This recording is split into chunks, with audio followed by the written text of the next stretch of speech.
last week. More information at apnews.com. This is AP News. AP's Lisa Dwyer reports on a new strike affecting New York City hospitals. Thousands of nurses at several major New York City hospitals have gone on strike after negotiations through the weekend failed to yield a breakthrough. The union says about 15,000 nurses are participating in the strike. The strike is hitting during a severe flu season and could potentially force hospitals to transfer patients, cancel procedures, or divert ambulances. It could also put a strain on city hospitals not involved in the contract dispute, as patients avoid the medical centers hit by the strike. Among the nurses' demands are manageable workloads and more workplace security. Hospitals say the union's demands are too costly. I'm Lisa Dwyer. More on this story at apnews.com. I'm Marcela Sanchez, AP News. This is 8:20 a.m. WCPT Willow Springs and streaming worldwide at WCPT820.com. We are Chicago's progressive talk, where facts matter.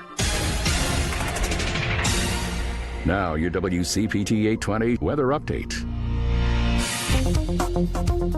From the Weatherology Weather Center, I'm meteorologist Jennifer Wojcicki.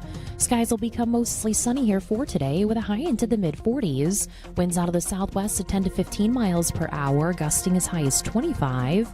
Then for tonight, partly cloudy with a low near 34. Tuesday, a slight chance for drizzle here late with a partial sunshine developing a high 50 degrees. Wednesday, a chance for some snow, cloudy high 36. That's your latest Chicago weather update. Currently, it's 28. Member Week is on at Lowe's. Get up to 40% off hundreds of items like appliances, home essentials, decor, and more. Perfect for your January reset. Plus, earn 5 times the points on an eligible purchase. Shop member deals in-store and online from January 8th to the 14th. Still not a member? Join for free today. Lowe's. We help, you save. Point boosters subject to exclusions and more terms apply. Loyalty program subject to terms and conditions. Visit Lowe's.com/terms for details. Subject to change. Chicago's progressive talk, WCPT 820, where facts matter. Welcome to Choose Views with Richard Chu. Get ready to dive into a world of insightful conversations and thought-provoking discussions. As progressives, our job is to have an all-inclusive, full-on assault with all of our players. A show that focuses on moving our political, social, economic, gender, and cultural conversation forward. And all of our players means all of our players. It's Choose Views. And now, here's your host, Richard Chu. Good Monday morning, progressives. Welcome to the January 12th, 2026 edition of Choose Views, 773-763-9278. Find my show on Facebook Live, TuneIn Radio, and YouTube. Email me at richard@WCPT820.com. And follow me on X, Instagram, LinkedIn, Substack, Spoutable, Facebook, Threads, and Blue Sky. There you go. You can catch all of our shows by subscribing to our WCPT podcast on Apple Podcasts, Spotify, and iHeartRadio.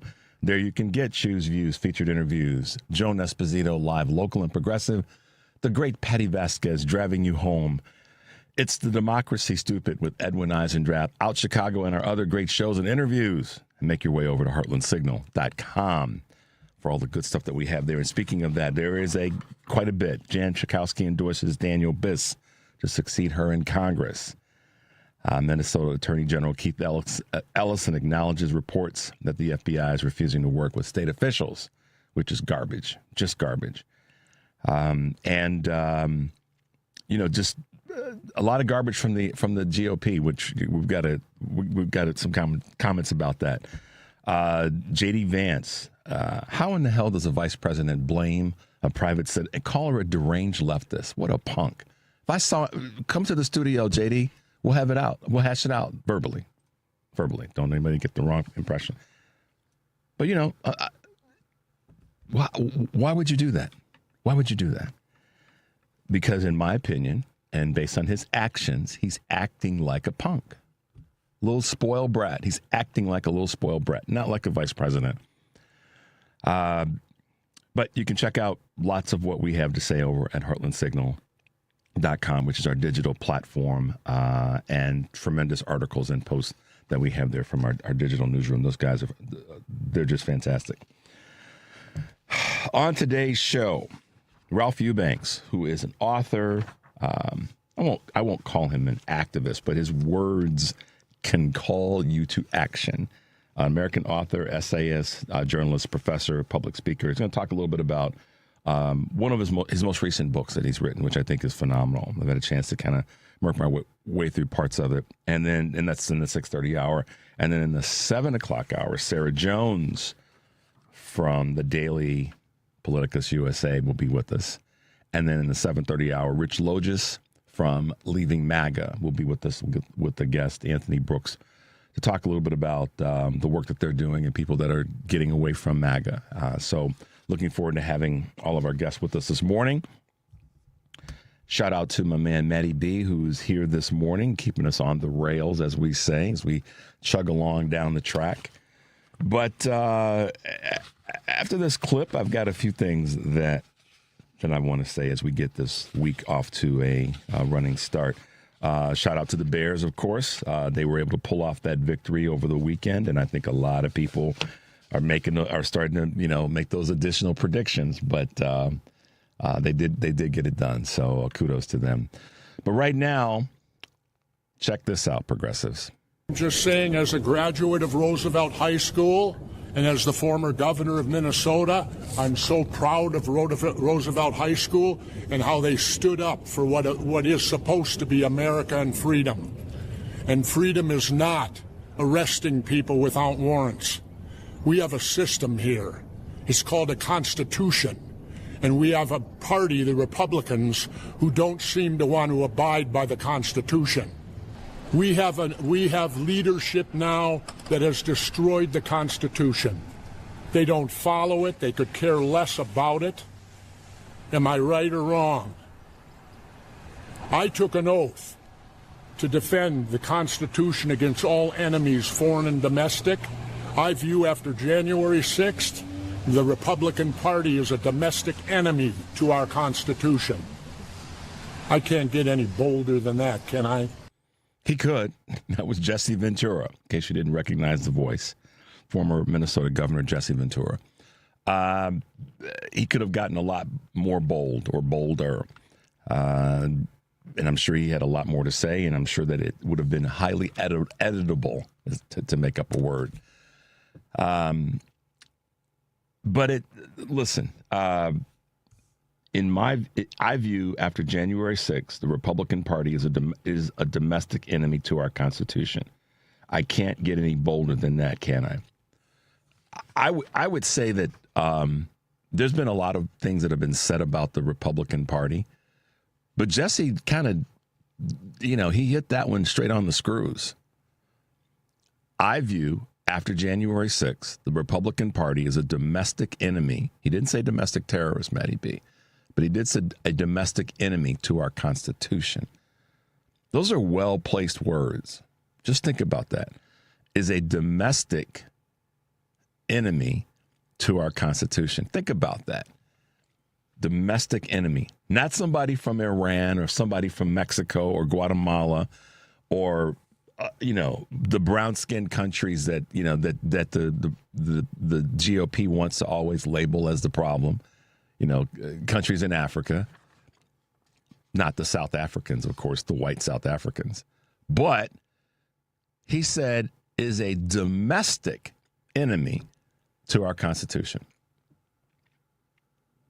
Right on, Jesse Ventura. I can't get any bolder than that. I think he could have, but he made his point. And I'm gonna lean into that point a little bit. We often, I just said, reminded you guys and noted that Jan Schakowsky endorsed Daniel Biss for the congressional seat that she had held for a while. He was on the show last week. You guys can listen to the clip. And one of the things that he said that I don't agree with is that the Democrats, basically are the problem, but the Democrats can fix the problem. That part I agree, the second half. But he was referencing how, there should have been a primary. Biden's mistake was this and that and the other. And this is what I'm going to say about, I don't agree with that. I don't agree that that Biden's fault, it's Biden's fault that we have Trump, because that's kind of what the mayor Mayor Biss said. I don't agree with that. Because a lot of people did not show up, and to blame it on what the Biden not stepping out and not having a prime, that's all great. But Mayor Biss, as all of the Democrats need to do, so I'm not going to just isolate him. I'm going to isolate a thought process. Democrats have got to stop doing this right now. It is not worth trashing Democrats in our own party just to get a few votes, possibly from those in the center or the right. I'm telling you, that's going to turn off more people. If you're out here running, you can tell the truth all day long, but what you have to be careful of doing is running against your own party in a way that denigrates the party. The Republicans are going to do a good enough job of that on their own.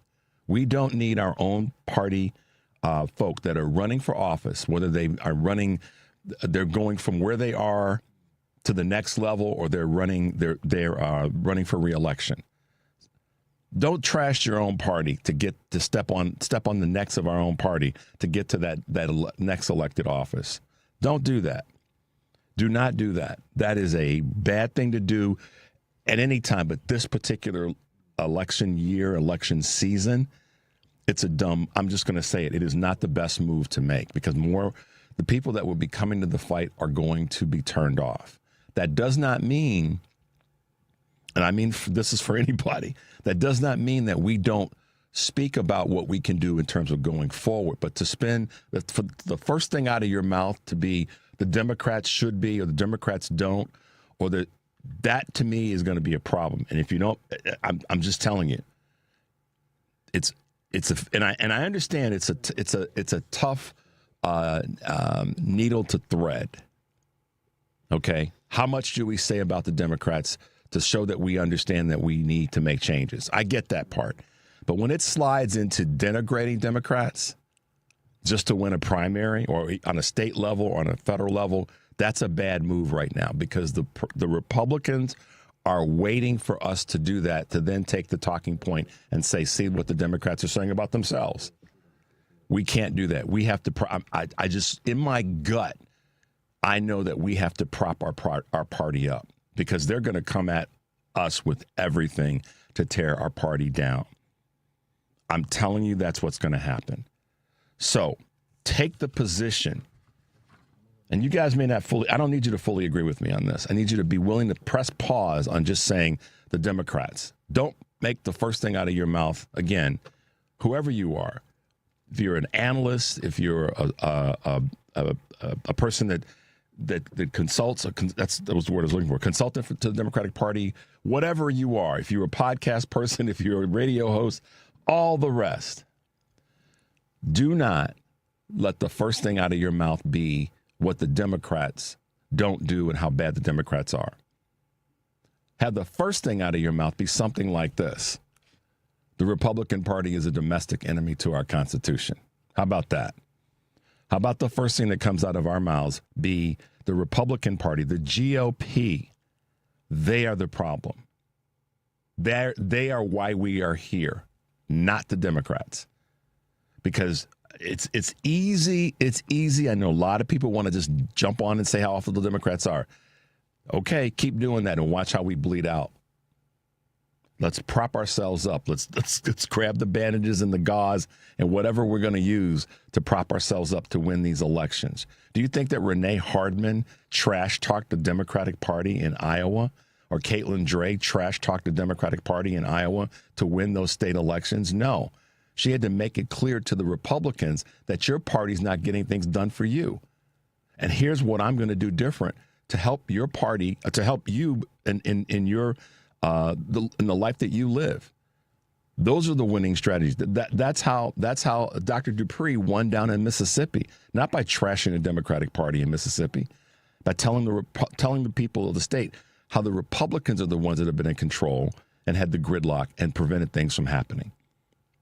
And we don't need any doggone purity test.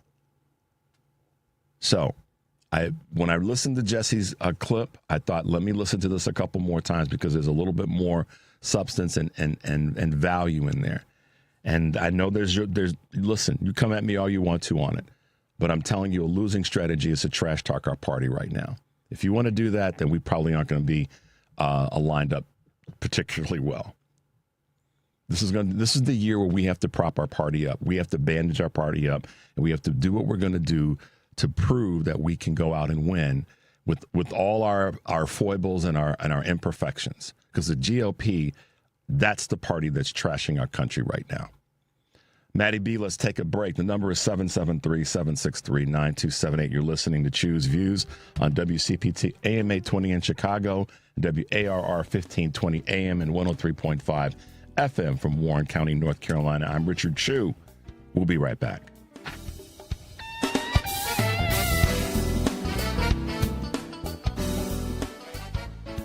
I know that hiring can be challenging. You sort through tons of resumes and you get too many so-so applicants. You're just waiting for someone to match your role perfectly. Well, now, there's a place where you can meet them fast. ZipRecruiter. Need to hire right away. Start your search for strong candidates. The right fit awaits. Build your team. Build it sooner. Leave your match on ZipRecruiter. Just head to ZipRecruiter.com/free right now to try it for free. And you're on your way to meeting your match. 4 out of 5 employers who post on ZipRecruiter get a quality candidate within the first day. So try it now. Go to ZipRecruiter.com/free. Once again, that's ZipRecruiter.com/free. Meet your match on ZipRecruiter. Try it free. Chicago's Progressive Talk, WCPT 820, where facts matter. Welcome back to Choose Views with Richard Chu. Hey guys, welcome back. Definitely, I can tell I woke some people up already. We already had a person call in and say, "Yeah," telling Matt that it's the left's fault because of January 6th, and this garbage. And I got a couple people have sent me some messages saying that. So listen, let's stay focused because we got a lot to cover today. I stand on business on that. The thing that has to happen, the thing that can't happen. So it's kind of the same, I guess, two different sides of the same sword. We can't cut our own necks right now, and we have to use the other side of the sword to cut the Republicans. Not literally, but to strike them down politically. So why waste time? Why waste time? And I get it. People, well, why don't you do this? Why don't you do that? I get it, but let's keep it simple. Let's get what we can get. We can't fit. Maddie B, let me ask you a question. Right now, with us not being fully in power, can we fix the Electoral College right now? I don't think so, no. No, because we got to have the numbers. Yeah. Mike Mercado, can we fix the Electoral College right now without being in power? No, we can't. Whitney, can we? Without us having, we can't change the Electoral College. We need to, but we can't. So let's get what we can get, which is back in power, to then change that and all the other things. That's the answer to those who have said to me, change the Electoral College. Well, hell yeah. Water's wet. It's that simple. Question about funding the defunding ICE. Yeah, take that money. I've said that a dozen times since the bill got passed. The money that got allocated to ICE, it's real simple. It's not rocket science. That money, if we took that and divided it by the top 10 or 20 cities in America and reallocated that money that they approved in the bill, that would fix some issues, or certainly assist in fixing some issues in a lot of cities. So come on, y'all, use that common sense that we hope people have. I mean, goodness. So let's see what's okay, whatever. I can admit when I'm wrong, Matt, when I'm wrong. When I'm not wrong, that would be stupid. All right, let's end up with a couple of Choose Views news items this morning of January 12th, 2026. Last call for the office happy hour. What's that mean? With Americans drinking less and the return to office movement still a work in progress, is the ritual of after-work drinks with colleagues starting to go the way of the 3-martini lunch? So, asked the Wall Street Journal, noting that the decline of the happy hour can present yet another obstacle for early career professionals looking to network. There you go. Some young workers are gravitating toward less boozy alternatives like run clubs, while one bar owner tells the Journal that his pub's happy hour is thriving in part thanks to connection starved remote workers. People working from home and then going out to meet people that they worked with that might be in the office. Okay, that's cool. America may have reached the pizza peak. Have Americans had their fill of pizza? I know I love my pizza. Some signs point to yes, according to the Wall Street Journal. For one, there's a declining dominance of pizzerias, which used to be the second most common restaurants in the United States. Today, they are outnumbered by coffee shops and Mexican restaurants. Then there's sales growth of pizza establishments, which has consistently fallen behind the overall fast food sector. Some experts say pies have gotten too pricey, while other analysts point the finger at the way food delivery apps have expanded customers' choices. That part, I think, is probably more resonant than anything. And other people have, as we, change our food likes, we change our food likes. So Ford is facing some dire mechanic shortages. The $160,000 position is enticing, but the reality of a role as a mechanic at Ford is daunting, both for the auto giant and for job candidates, according to the Wall Street Journal. Ford CEO Jim Farley says the company is having trouble finding repair technicians, with dealerships trying to fill 5,000 open roles. That's a lot. Companies are narrowing their college recruiting as hiring is slowing. U.S. employers are abandoning pandemic-era broad recruiting efforts in favor of hiring from more select universities. A survey from Veris Insights of more than 150 companies found that 26% were exclusively recruiting from select schools, up from 17% in 2022. GE Appliances has reduced its campus presence to 15 schools, while McKinsey removed the, quote, "we hire people, not degrees," from its career page. Recruiters cite high travel costs, AI-generated resume floods, and demand for local talent as reasons for the shift. And then last but not least, U.S. oil giants voiced their Venezuela concerns. Convened for a White House meeting last Friday.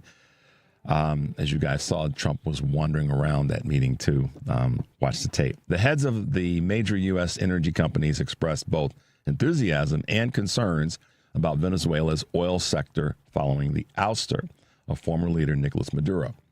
ExxonMobil CEO Darren Woods called the country's oil market uninvestable without reforms, citing uncertainty about long-term stability and legal protections. Meanwhile, Chevron, the lone U.S. oil company currently operating in the country of Venezuela, said it plans to boost production by around 50% over the coming 18 to 24 months.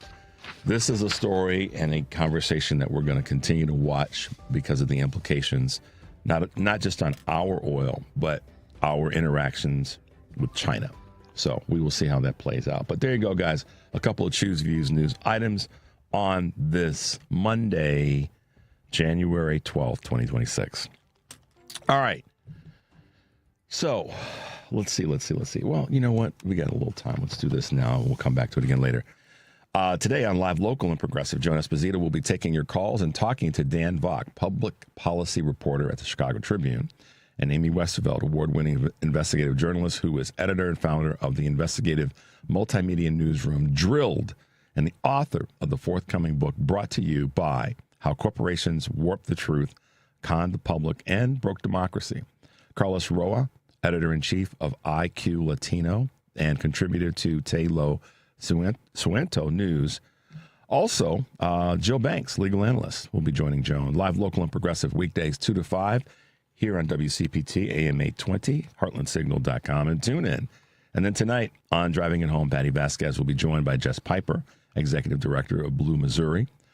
Tuesday, Mayor Brandon Johnson is going to be Patty's guest, along with nationally syndicated host Heidi Stevens and Wisconsin candidate for governor Kelda Roys. Driving It Home with Patty Vasquez, weekdays 5 to 7 here on WCPT, Heartland Signal website. Tune in, YouTube, and Facebook. And then tomorrow on Choose Views, my guest will include the president and CEO of Democracy Forward, Sky Perryman, and candidate for Congress in the 7th Congressional District of Illinois, Richard Boykin, will be joining us here in studio.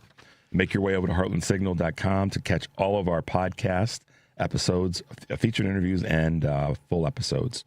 Candidate interviews, as we talked about before. 2026, of course, is here. And with the midterm election just 11 months away, now WCPT, is posting all of our candidate interviews at heartlandsignal.com/candidates.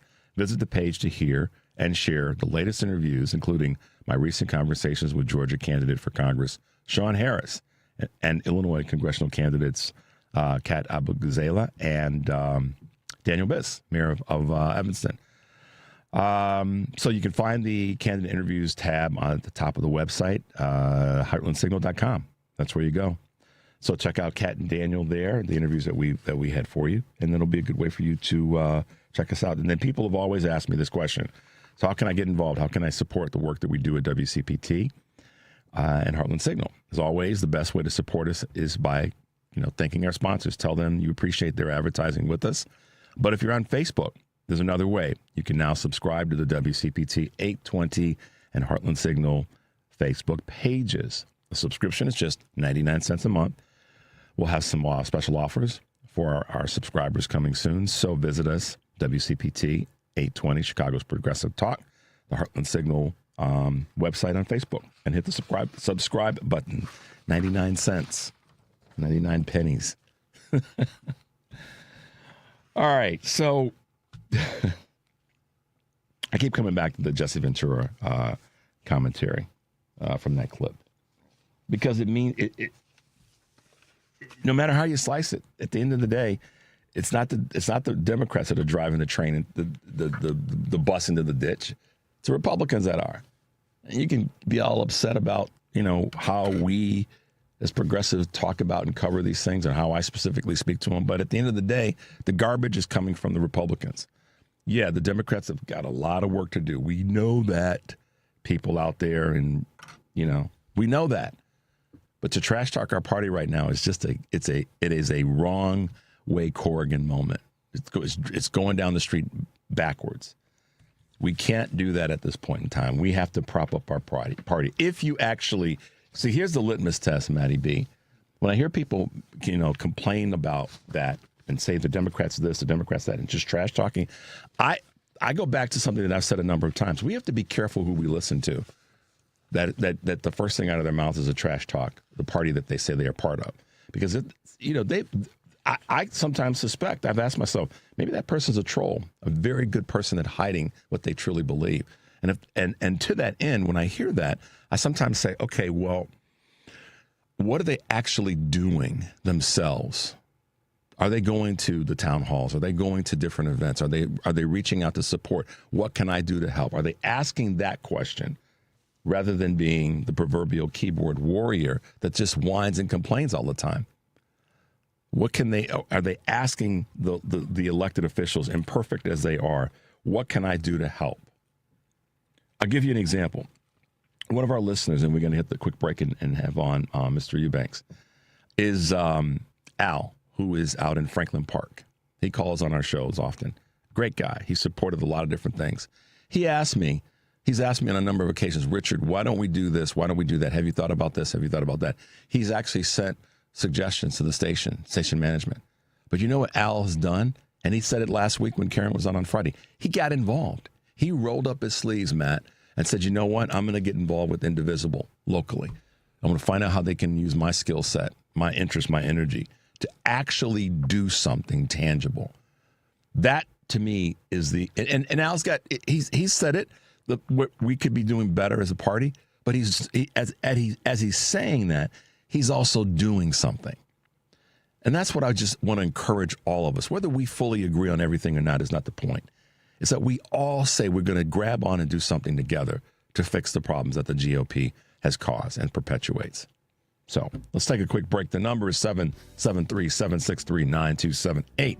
You're listening to Choose Views on WCPT AM 820 in Chicago, and WARR 1520 AM and 103.5 FM from Warren County, North Carolina. I'm Richard Chu. We'll be right back.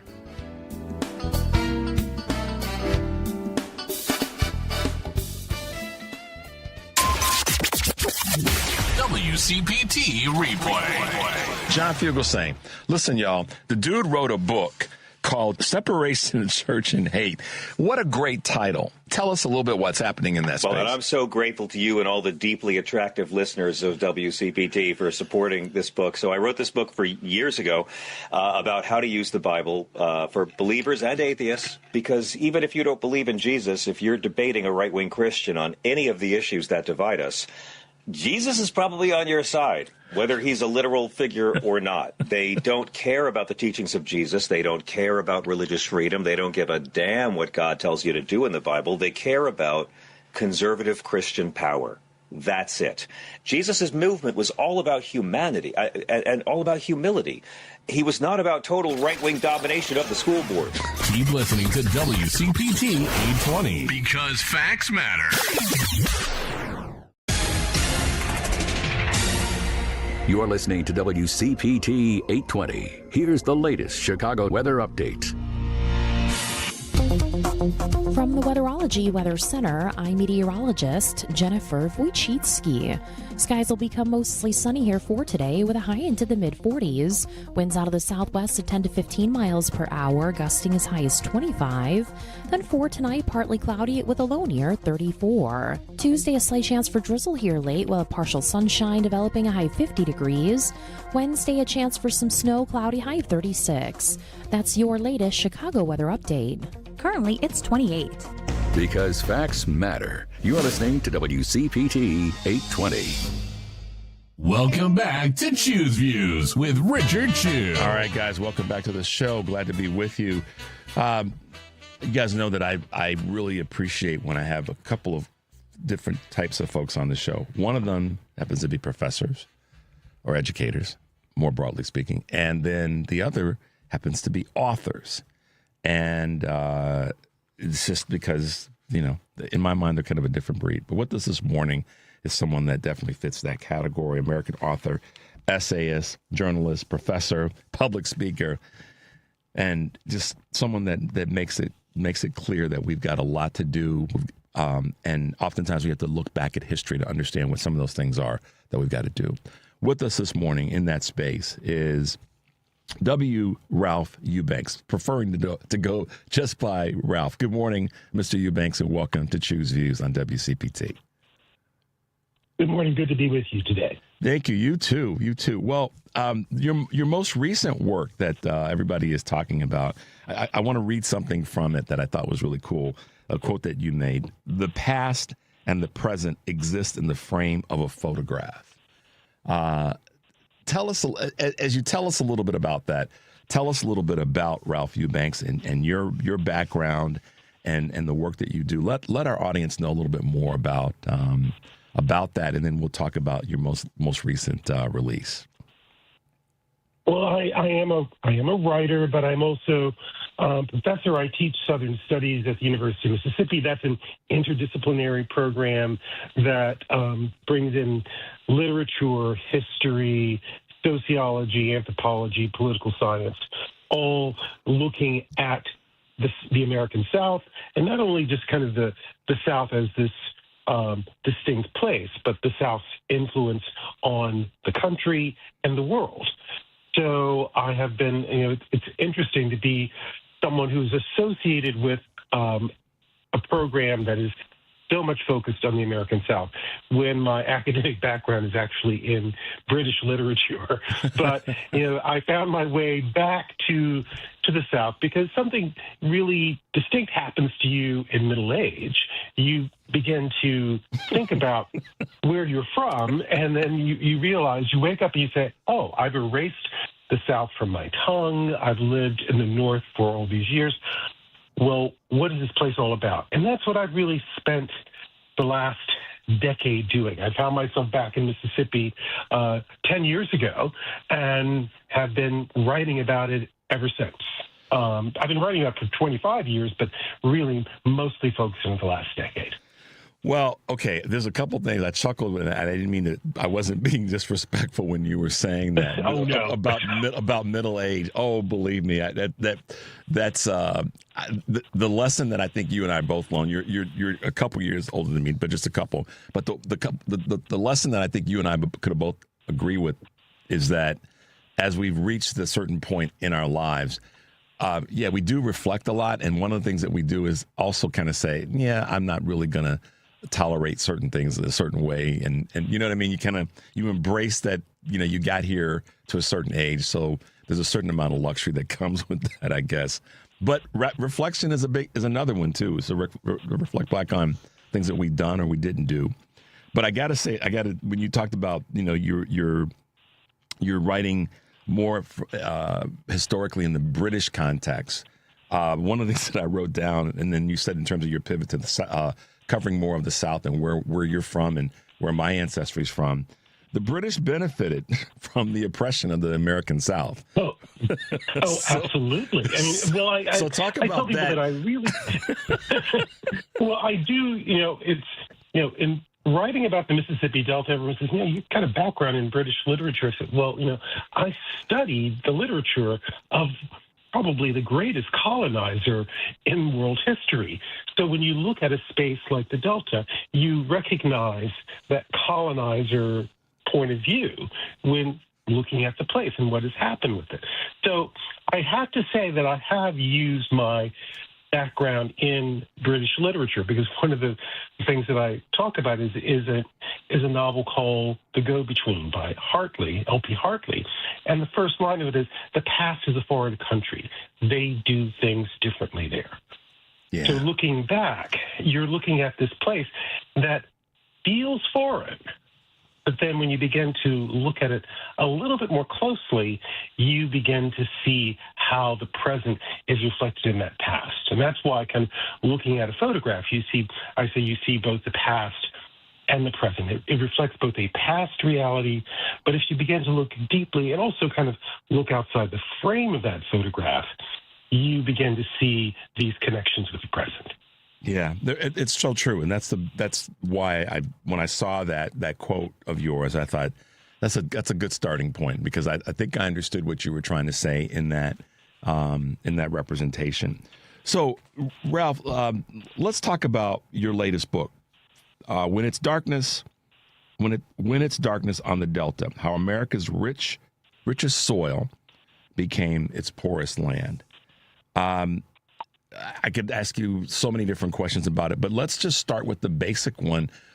What is it that took you down this path to write this specific book with this title? There are several things. So I wrote a piece for Wired magazine more than 10 years ago about broadband access in Mississippi, but really focusing a great deal on the Mississippi Delta. And it was in the course of reporting that story that I began to kind of dig deeper into the Delta. And as I said, I ended up in Mississippi teaching at Millsaps College 10 years ago tomorrow, actually. And I wrote to a friend of mine, a fellow writer by the name of Roy Hoffman, and I said, it's strange being back in Mississippi, this place that I worked so hard to escape. And he said, well, that's what you're writing about from now on. And I began exploring the Delta because I found myself in these very elite spaces in Mississippi that I would not have been welcomed in when I was growing up here. And people often said things to me about the Delta that I wasn't expecting, such as, if Mississippi didn't have the Delta, we'd rank 25th in the nation. And I began to fact check that and realize that's not accurate. The whole state is poor. This is just the poorest part of it. And the population is shrinking, so it can't affect those poverty demographics so greatly. And that's what really sent me down. And I began driving Delta roads on the weekends when I wasn't teaching, exploring these places I had gone to with my father as a child, including this community called Mileston, which is where my father ended up in 1949 after graduating from Tuskegee Institute. And he worked there at the tail end of the Resettlement Administration, which had helped found this, town where sharecroppers had become landowners. And there was a farm cooperative. And this was getting people, from sharecropping to landowning to becoming farmers. And it is still the largest segment of black-owned land in the Mississippi Delta.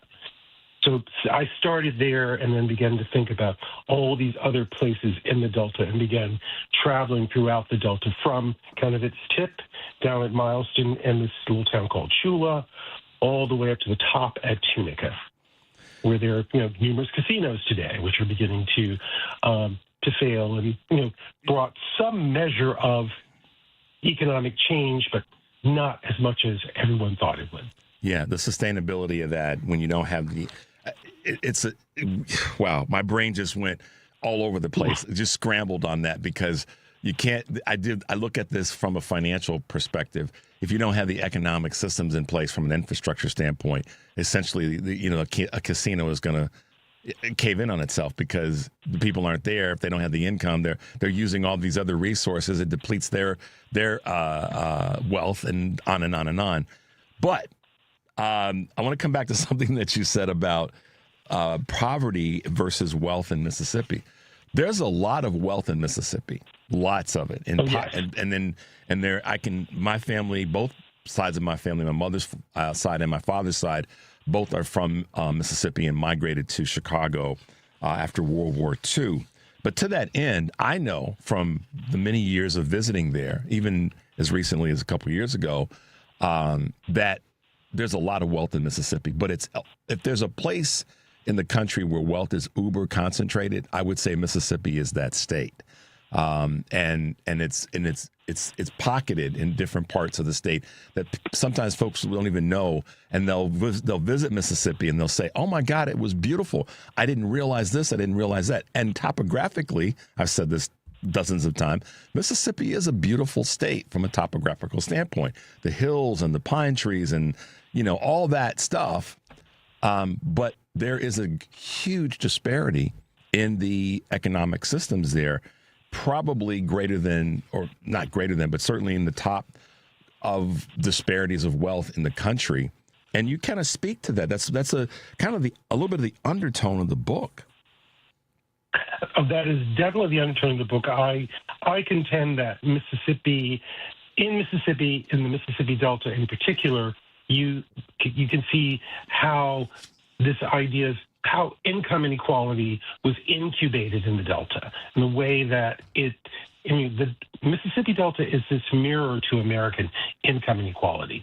And when I look at the Delta and I go other places, as I did in the course of writing this book, including to Martin County, Kentucky, in the heart of Appalachia, and which has the same poverty demographics as Sunflower County in the Mississippi Delta, yet the racial demographics are flipped. And then you begin to see that you see the commonalities between the places, because it's extraction that kind of brought those places into that system of poverty. And then when you look at other places of deep disadvantage across the country, that pattern of extraction is there. So there's this link between the Delta, whether it is, the Rust Belt, like a place like Western Pennsylvania, a place that I have also spent some time in, and you see patterns there. And I can't help but, I think so often we look at the Mississippi Delta as the most southern place on earth. There's a masterful history of the Mississippi Delta, and that's what it's called, the most southern place on earth, by historian James Cobb. But I contend that you look at it as the most American place on earth, because it is, when you look at the Delta, it is this deep, dark, truthful mirror about America. Wow. You're listening to Choose Views on WCPT, AM 820 in Chicago, and WARR 1520 AM and 103.5 FM from Warren County, North Carolina. I'm Richard Chu, and I am talking with author and speaker and just a person that's got it right, Ralph Eubanks. Ralph, what you just said, I've said this before when I've had guests on, particularly those who are authors and who are professors or educators. I just stop writing and start listening. And when you described or made the comparison to the Delta in Mississippi, it is definitely an example, one of the best of the disparities in America, and the taking of resources and all those other things. I just saw the picture of it. And if anyone that's listening anywhere in the country has not been to southern and rural Mississippi, and you want to ask yourself, how as a country have we gotten to where we are politically, socially, economically, religious, all the rest? if you visit that part of Mississippi, that part of the country, it will help you get a better example of or it'll give you some clues into answering some of those questions. Is that a fair statement to make, Ralph? I think that is a very fair statement to make. And when people ask me what is the place in the country they should visit, I always say the Mississippi Delta, and I say it's a place of great beauty. And I mean, that is one thing. I said, but the second thing is that if you begin to excavate what is actually on that landscape, you can begin to see the seeds of American income inequality. The blues, that's all part of it as well. And so often, right now, we are encouraging people to come to Mississippi to experience the land that gave birth to the blues. But we are doing that, and we're kind of commodifying the blues, and we're not talking a lot about how the blues came out of that pain and how also the blues was a form of protest. So it's a really different way that we're trying to carefully package the blues in a way that it doesn't make people deal with the hard truths of the music itself. And I believe that blues musicians weren't just kind of doing a backbeat and a bass line. They were really trying to get people to grapple with the truth of the place. Yeah, and that's something that I think that these people were not only poets, but they were also sociologists. They were really they understood this place in a way that we didn't. And it's something that I had, if I'm being honest, I had to come to in adulthood. It wasn't something that I came to as a young man, as a man of 19 years old, going to see Booker White, the blues great who wrote Parchment Farm Blues. I looked my mother dead in the eye when she told me she was taking me to a dinner and a concert with him. I said, the blues is the music of oppression. And I didn't understand that the blues was the music of actually understanding that oppression. And that's something I wish I had understood at age 19. And I think that's why we've allowed it to be commodified, is that my generation turned its back on that music. We were the Motown generation. We were Philly soul, all those things.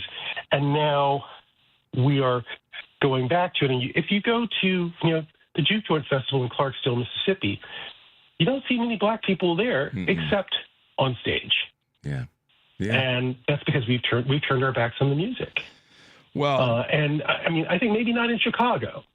But that's funny you said that, because I was going to ask you a question linked to something about resources and neglect. One of the things that you're quoted as saying, or arguing, is that poverty persists because of decades of neglect and policies engineered to keep people poor. Yes, and I'm going to throw in my 2 cents, and distracted and not understanding their history, to kind of complement what you were just saying about abandoning the blues. Well, here in Chicago is an example. You were just mentioning our great city. Everybody's up in arms right now because of the way in which Mayor Johnson, and then I can use other cities as other examples, are working so hard to reinvest into communities that have been disinvested in. That's a fact. And in that space, if we're going to live in a world where we believe that humanity is important and dignity is important, reinvesting is critically important to the success of our society. We've got powers that have not just suddenly been emerged in our country that want to disinvest in parts of our country. But this is nothing new. This is where Southern poverty really started, is that we're going to rob resources from places like the Delta. There's parts of the city of Chicago, the same thing has happened here for decades, and that's true throughout the country. So the disinvestment in our society is one of our biggest problems that's least talked about. And when it is talked about, Ralph, you know this, then the opposition pushes back and says, "Oh, you're taking from you're raising taxes or taking from the rich, and you're doing all these things. You're reappropriating wealth." But this is the fine line here. People don't realize that disinvesting is reinvesting wealth, redirecting wealth. What say you? That is really the issue there. I think we have been, I say that poverty is a policy choice that we as Americans have made. We have chosen to allow places to remain poor because, when we moved to, in the Reagan era, thinking about dealing with these as market forces, and then finally we had welfare reform in the 1990s, and we turned all of this back over, the welfare and the social safety net over to the states, we thought that we were creating this indolent class of people who did not work. And that was never true. We believed the myth about the social safety net rather than looking very deeply, particularly at the war on poverty. The war on poverty within a decade had cut poverty in half. And that's, whereas Ronald Reagan says we fought a war on poverty and poverty won. That's not necessarily true. And if you look at Mississippi fought a war on the war on poverty. Right. Because one of the things that we forget about the war on poverty is that those programs were tied to actually fulfilling the 1964 Civil Rights Act. That is why Mississippi resisted that. That is why the South resisted it. And that is why the nation really resisted the war on poverty, because we had to work toward anti-discrimination laws. And that's something that a lot of places, particularly in the South and also in the North, did not want to do. Where was Martin Luther King said he was scared the most is when he was in Chicago. Yeah. And that's the thing is, I refer to Chicago as the upside. It's a city I love. My 3 children all live in Chicago. I spend a great deal of time. I spend Christmas in Chicago, but I also know that in Chicago, I hear Mississippi a lot. There was the Greenville, Mississippi Club in the Pullman neighborhood of Chicago for many years. It's now faded away. There's this deep connection between Chicago and the Mississippi Delta, and I think as people have moved away from it. You are of that generation that came back to Mississippi, but that next generation is not seeing that connection, and it's really important to understand that Delta and Chicago, they're on the same axis of you wouldn't have as many black people in Chicago as you have today if you didn't have the Mississippi Delta. Yeah. And if you understand the Mississippi Delta, then you understand some things that people confronted when they got to Chicago. Yep. And this is a conversation that obviously we love that we get to talk about your book when it's Darkness on the Delta. And rather than I guess I'm going to say, but this conversation is also about how our migration history in the United States, inside these borders, these walls, if you will. There is so much more to talk about as it relates to why people in certain parts of the country still deal with oppression and others don't. And if you dig deep enough, no pun intended, into the dirt, you will see that a lot of this is rooted in what did happen in the South and what's still happening in the South, and how some of those characteristics just moved north. And some of the upticks in racial issues in northern cities over the last, I'm going to say 10, 12 years, a lot of that's coming from some of those southern relationships that are coming to the north. So we're all living with one foot in the South right now. Yeah, see, this is every American is right now. There's a nuanced conversation here that a lot of people in the North don't understand is there because they don't realize. And I'm not pointing fingers at anybody in particular, any group or anything, so no one take that the wrong way. But that's a big part of why we are having some of the stresses and these racial upticks, these gender upticks. And these cultural upticks is because of things from the South that are making their way into northern conversations and, frankly, northern politics and social economic conversations. So, wow, Ralph, I'll be honest with you. I didn't know we were going to take the turn down this path, but thank God I was able to hang on your coattails on this one. Some of the chapters in the books, guys, I do this a lot, Ralph, is chapters really kind of grab my attention, and a couple of them that we can wrap up in you talking about. Explain real quickly a little bit about the chapter, Your Blues Ain't Like Mine, and the other one is Casino Lights. Well, Your Blues Ain't Like Mine is really a pretty deep analysis of blues tourism looking at the Delta town of Clarksdale.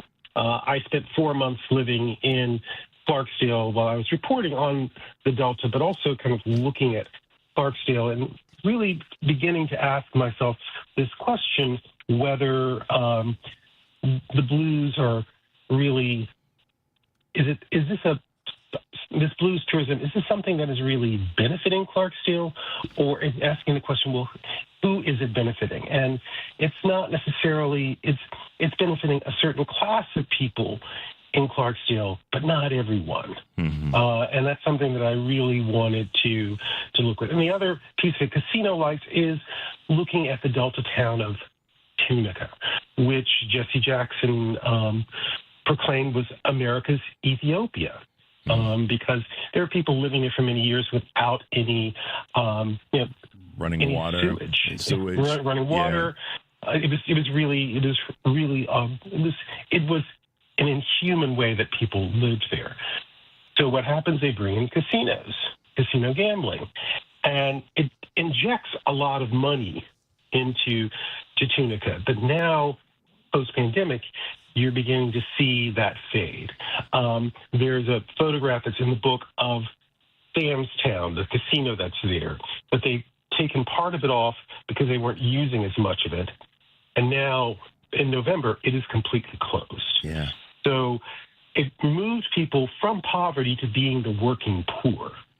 Yeah. And it did cut poverty in half there, but there's still, the poverty statistics of Tunica County are the same as the rest of the Delta. It used to be just like the most devastating poverty in the Delta. Now it is just as poor as the rest of the Delta. Yeah. So that's not really a change. And who's benefited from it? It's landowners, because those casinos are on leased land. And people are continuing to grow crops on them and get crop subsidies for that land while also getting lease payments from the casinos. Sounds like something that we all remember that we thought ended in the late 1800s, but continued through the early 1900s. But Ralph, and it's on the land of the Abbey and Leatherman Plantation, which is where Robert Johnson grew up. Yeah. Ralph Eubanks, wow, we could talk forever about this. I appreciate you hanging out with us this morning and letting me grab under your coattails of this conversation.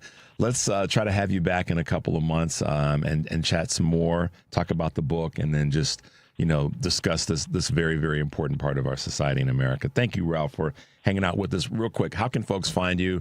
Where can they find the book? They can find me at wralpheubanks.com. The book is available through bookstores everywhere. If you actually want to order a signed copy, you can order one from Square Books in Oxford, Mississippi, where I'll be appearing tomorrow night with writer Wright Thompson, who's the author of The Barn, a book about the barn where Emmett Till was tortured and murdered. Squarebooks.com. Place an order there, and if you place an order there, I will sign a book, and it will be sent off to you. Sounds good. W. Ralph Eubanks, thanks for being with us. Thanks for joining us. Have a great rest of the week and a good event this week as well. We'll talk to you soon. Thank you very much. All right. Bye-bye. Maddie B, let's go to a quick break. 773-763-9278. It's a number. You're listening to Choose Views on WCPT, AM 820 in Chicago, and WARR 1520 AM and 103.5 FM from Warren County, North Carolina. I'm Richard Chu. We'll be right back.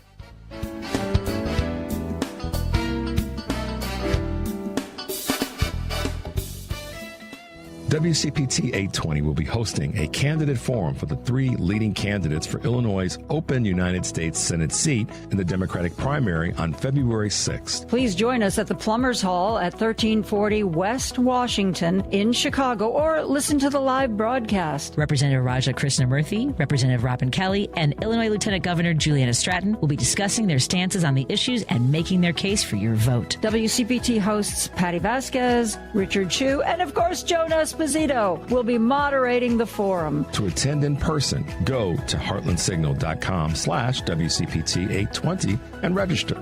We'll have limited seats available, so please register early. Meet the leading Senate Democratic candidates at a free WCPT Live Candidate Forum at Plumbers Union Hall, Local 130 on Washington Street in Chicago, Friday, February 6th. The forum starts at 1 p.m. and is sponsored by Plumbers Union Local 130. WCPT Replay. The professor of political science and women's and gender studies at Brooklyn College and the graduate center of the City University of New York and author of Sex Is as Sex Does, Governing Transgender Identity. Yeah, Paisley Curra. The legislation that they've passed doesn't really speak to any particular problems. Like the legislation that they've passed might be described as like a solution in search of a problem. The legislation covers, school and college participation in sports. And when it comes to like elite sports, that's already governed by the whatever sports associations. They have their own policies and they're working through policies on transgender participation. So it's not necessary for legislatures to weigh in on that. This legislation is really targeting like middle school and high school kids at the non-elite level, and that is where it really just part of enrolling transgender people in the culture wars to create problems where none exist.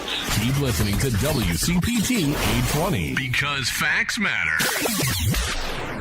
Hair Volume from New Nordic will make your hair look thick and healthy. Hair Volume is available online at Amazon and NewNordicUSA.com or in the hair care aisle at your local CVS. AP News, I'm Marcela Sanchez. In Iran, more than 10,000 people have been detained and over 500 killed during the country's protests that began 2 weeks ago. That's according to the U.S.-based human rights activists news agency. The death toll includes both demonstrators and security forces. People have taken to the streets to protest the country's weakening economy. Meanwhile, Iranian state television today showed images of pro-government demonstrators in Tehran following a broadcast of statements all morning from Iranian government, security, and religious leaders, urging people to attend the demonstration. In Los Angeles, an incident was reported at a protest in support of the Iranian people. Protesters tried to attack a driver after a truck sped through an Iran demonstration in Los Angeles. Los Angeles police responded after somebody drove a U-Haul box truck down a street crowded with marchers demonstrating in support of the Iranian people. Protesters scrambled out of the way and then tried to attack the driver. The truck was stopped blocks away and surrounded by police cars. ABC7 helicopter footage showed officers keeping the crowd at bay as demonstrators swarmed the truck, throwing punches at the driver. Los Angeles Mayor Karen Bass. There are protests happening on a variety of different issues, and we want to make sure that Angelenos use their First Amendment right, exercise your First Amendment right, but always exercise your First Amendment rights peacefully. The police department said one man was detained and that no one was seriously injured. Los Angeles is home to the largest Iranian community outside of Iran. Audio courtesy of ABC7 Los Angeles. I'm Haya Panjwani. A suspicious object prompted a detour for President Trump's motorcade as he was headed to Palm Beach International Airport in Florida yesterday. The White House did not describe the object, which was discovered during security sweeps ahead of his arrival. This is AP News. The man known for taking Speaker Nancy Pelosi's podium during the Capitol riot is running for office. Adam Johnson, known for grabbing Nancy Pelosi's podium during the Capitol riot, is running for a county office in Florida. Johnson filed to run as a Republican for the Manatee County Commission on the 5th anniversary of the January 6th riot and says that the timing was intentional to generate buzz. He pleaded not guilty to entering a restricted building during the riot and served 75 days in prison. Johnson is not the only person implicated in the events of that day to run for office. At least 3 ran unsuccessfully for Congress in 2024 as Republicans. Now, however, there are signs that the Republican Party is welcoming back more people who were convicted of January 6th offenses after President Donald Trump pardoned them. This is 820 AM, WCPT Willow Springs, and streaming worldwide at WCPT820.com. We are Chicago's progressive talk, where facts matter. Now, your WCPT 820 weather update. From the Weatherology Weather Center, I'm meteorologist Jennifer Wojcicki. Skies will become mostly sunny here for today with a high into the mid-40s. Winds out of the southwest at 10 to 15 miles per hour, gusting as high as 25. Then for tonight, partly cloudy with a low near 34. Tuesday, a slight chance for drizzle here late with a partial sunshine developing a high 50 degrees. Wednesday, a chance for some snow, cloudy, high 36. That's your latest Chicago weather update. Currently, it's 27. At Straight Talk, we get it. You say no a lot. Mom, can I get a tarantula? No. Coffee? No. So we're giving you more reasons to say yes, like a free 5G phone with real unlimited data with select plan activation. Can I use the free phone?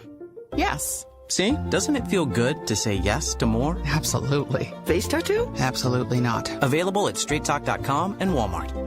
Taxes and fees apply. In-store activation of Gold Unlimited plan or higher required. For network management practices, visit straighttalk.com. Hey Google, play WCPT. Streaming Chicago's progressive talk from TuneIn. This is Choose Views with Richard Chew. All right, guys, welcome back to the show. Of course, our number is 773-763-9278. It's great talking with Ralph Eubanks on a lot of levels, and then there's so much more that I could have talked with him about. And his book, phenomenal writing, but I think the bigger conversation is what he and I both said, and we kind of meandered to this point, that our country's disparity, our disinvestment, our poverty issues on so many different levels, it started in some places that we wouldn't necessarily think, but that are still having those same problems. And you saw the analysis he gave about the casino in Tunica, Mississippi, which I know exactly where that is. Yeah, at one point, great idea, but it just kept pulling the resources from the people in that community to the point where that community is now suffering. That's such a template that this country has. Redirecting resources, disinvesting in one community while reinvesting or investing in other communities. It's never made sense to me, and it never will, because I know the genesis of it. And that's what Ralph was trying to say. This morning is one of those mornings where you may hear a little snarkiness in my voice. So if you do, that's there you go. Live radio. Someone else that can be a little snarky and fun, but a hell of a writer, is our good friend Sarah Jones from PoliticusUSA and The Daily. Good morning, Sarah, and welcome to Choose Views on this Monday, January 12th, 2026. You and I haven't talked yet this year on the show, have we? This is our first get-together. Welcome to 2026. It's been quite the year so far, yes. Thank you for having me. I'm feeling very snarky because I think that we have seen a transition in the Trump administration in terms of their ICE deployment, which has been concerning the entire time, but has really escalated in the last couple of days. Certainly the shooting, the murder of, an American mother of 3 in Minnesota. But then, and even after that, they have started doing something I think people need to know about and need to call their representatives about. And I don't say that lightly.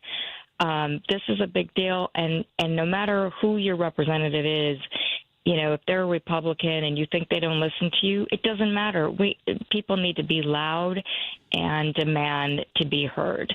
They are doing these neighborhood knocks on, going door to door, and they are going after activists, American citizens now. Now, they don't have the legal authority for that, and this is a violation of the Fourth Amendment in the Constitution.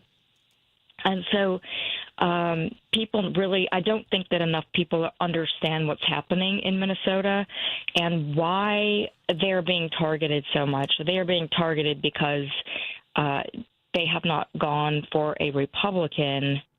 I think it's 50 years now. And they're a very blue state. Mm-hmm. And, of course, Tim Walz being the governor who, was the VP candidate running against the person that's in office right now. And so he's very petty and very small man and very vindictive, Donald Trump. And so he's going after Minnesota because of that. So that's what's happening there. And people need to be loud about it. And this past weekend, there were these great protests all over the country, which is, it's pretty incredible to see that people are willing, after, ICE is out here telling American citizens, you need to be careful. Otherwise, you just saw what happened, so you need to be careful. And in other words, telling people not to even protest them peacefully or they will be shot. Sarah, one of the things that first of all, I appreciate you saying all that you just said and reminding folks of where we are and what's happening, and then we'll get into the why. But this is the thing.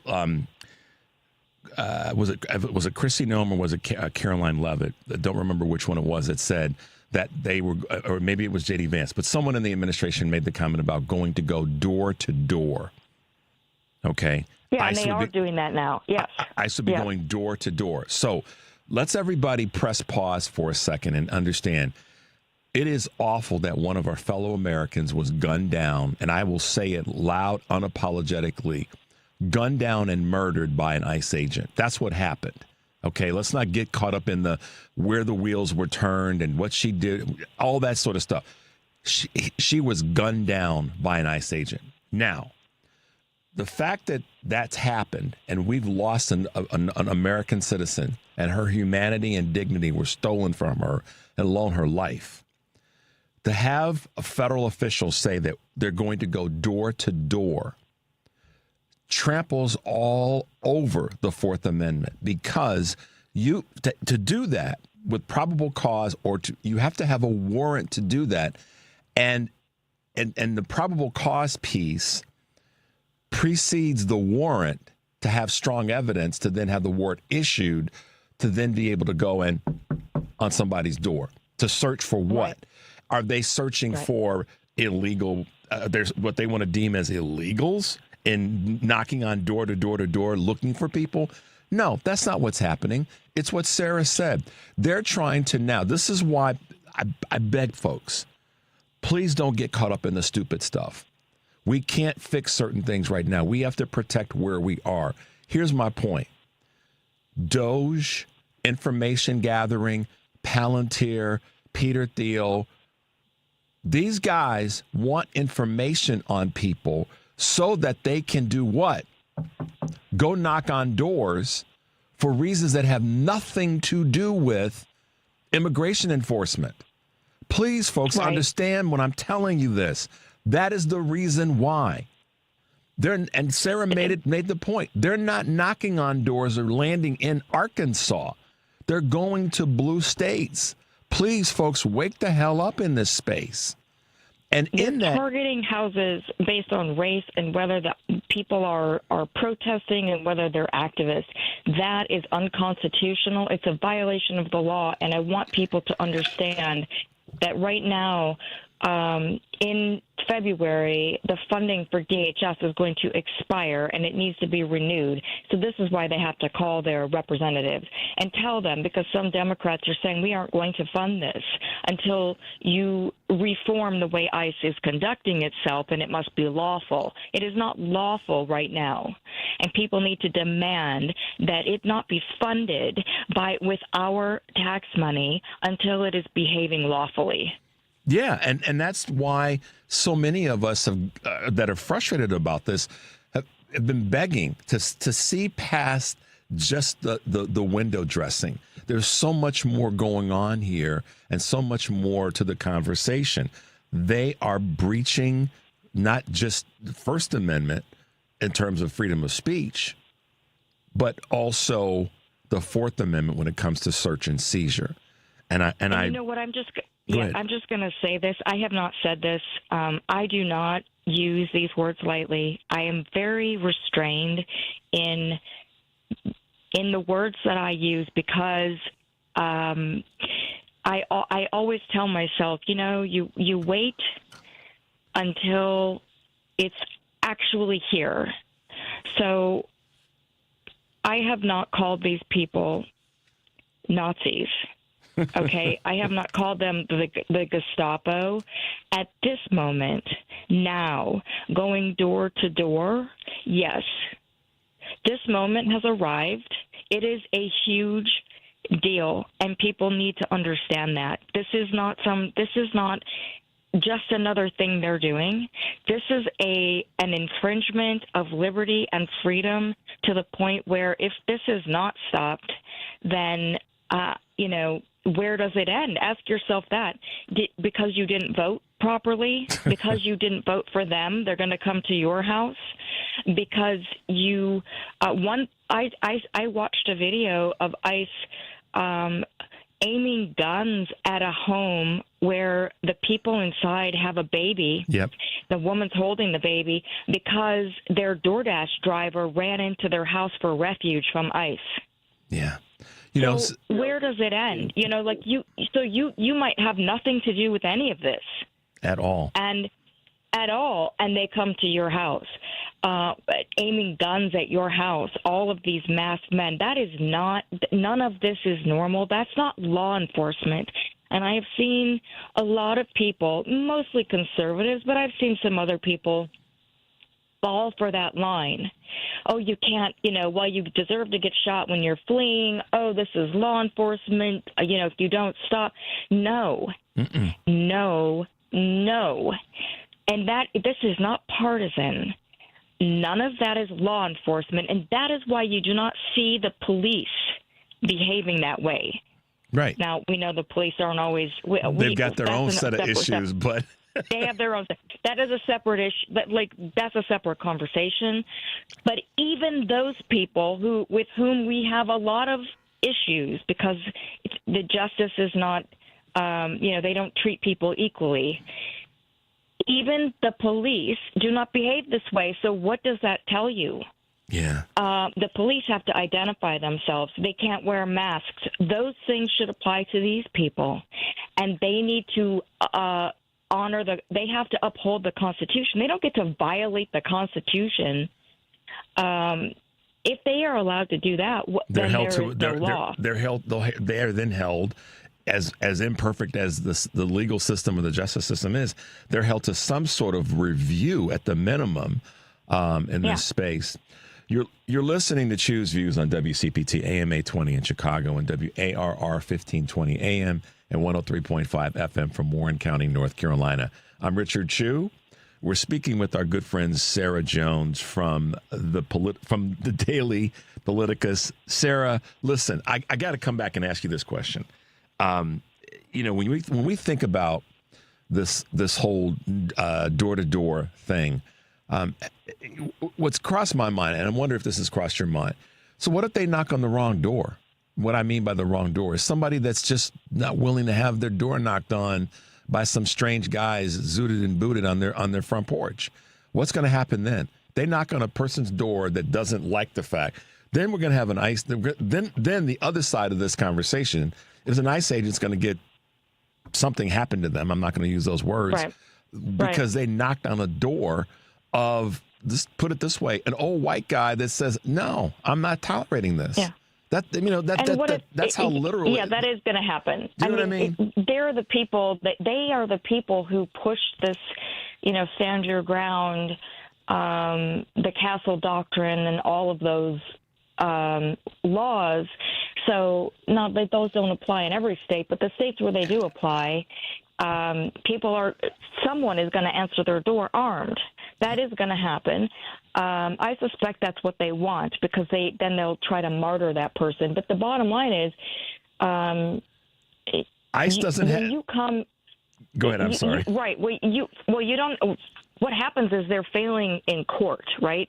So all of this stuff is happening in the streets, and they lie about it. The administration gets up here and actually lies about they defamed this woman, they maligned her, and they lie about what's happening. Now, over and over again, they get busted in court for lying. Yep. And so their take on things, when they say somebody hurt their officer, I have yet to see an instance where that was actually true.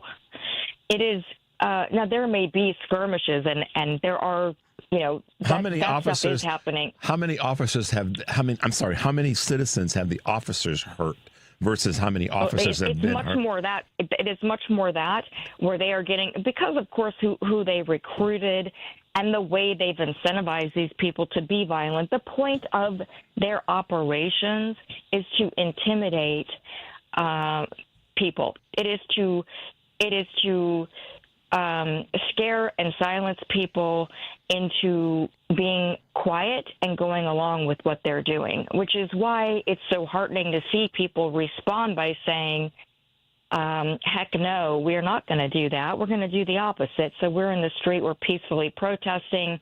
But to your point, yes, somebody is going to answer the door. Some 2A enthusiast is going to answer the door using their own rhetoric that they have sold this country through a special interest and the gun lobby for decades now, which has put this country into a state of constant terror. PTSD.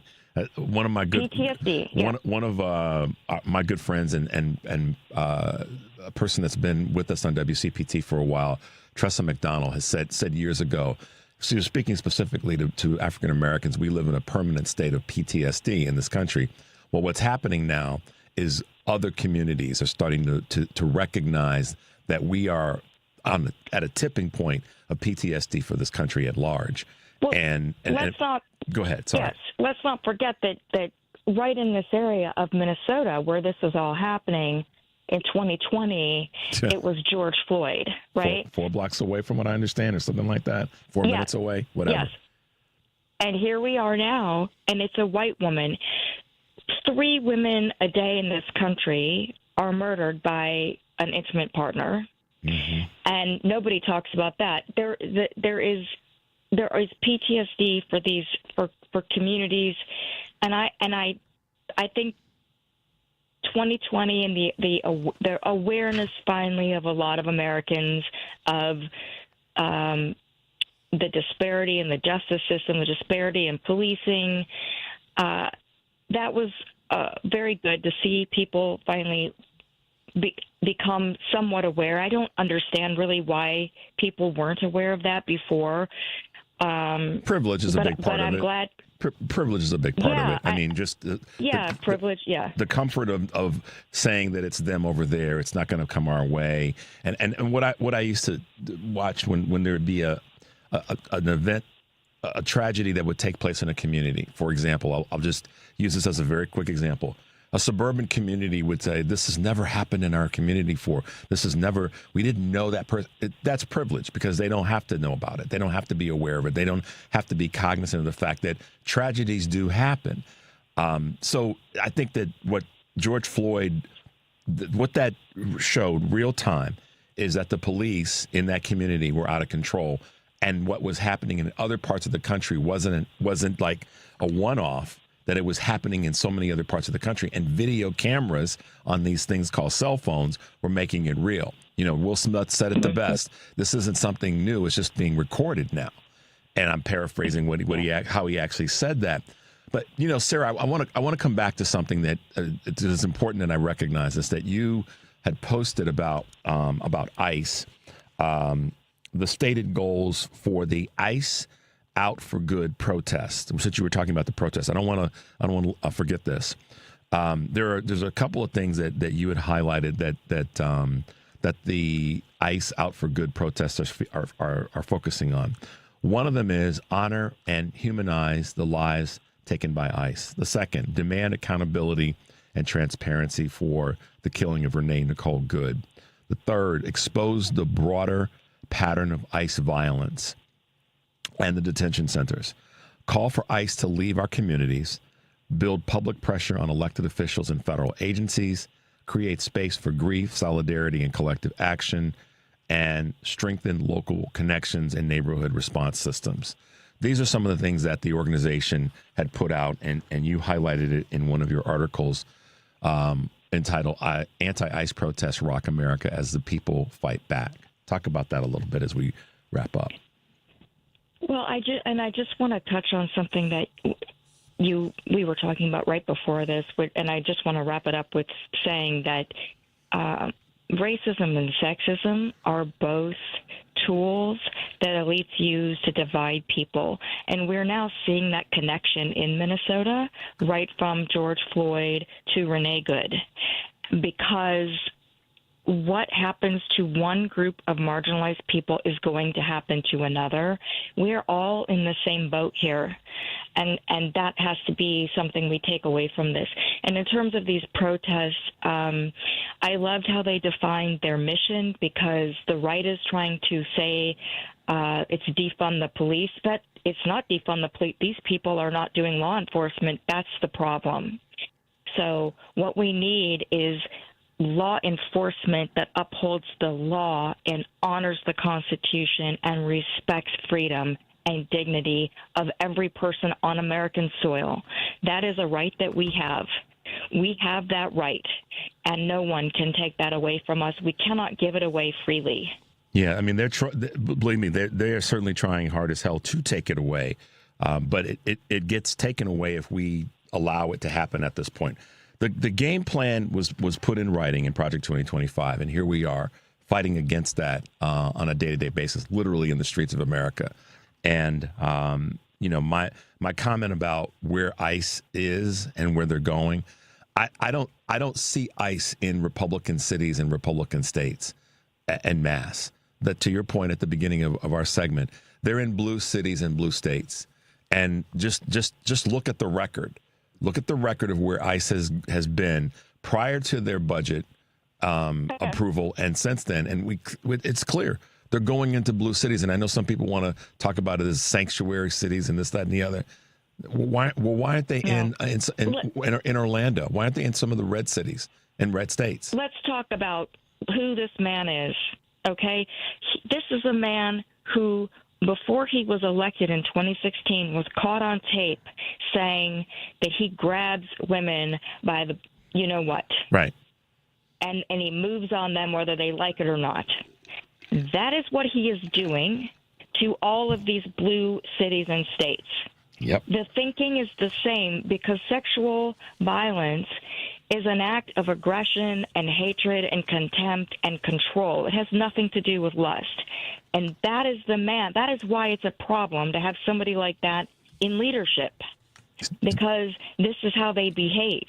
He has stocked ICE up with people that are just like him, that have that ethos. To harm others is something they get enjoyment out of. And that is the purpose of all of this. And he's using that harm to try to control people who do not go along with him, who will not give themselves to him, vote for him willingly. And that don't submit. It's all related. Yep. That don't submit. Yeah. No. I hadn't seen it that way, but now that you've sort of put that in the conversation, you're absolutely right.